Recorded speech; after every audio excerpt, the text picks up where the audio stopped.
Hi guys, it's Chef Kuku here.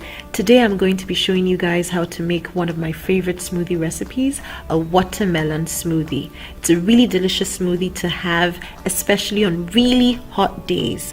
Now let's watch our recipe for today.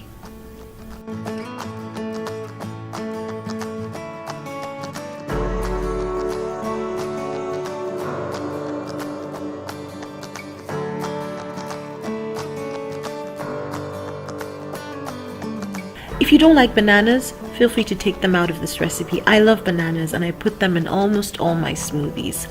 By the way, don't forget to like this video, share it with your friends and family, and subscribe to our channel if you haven't yet done so.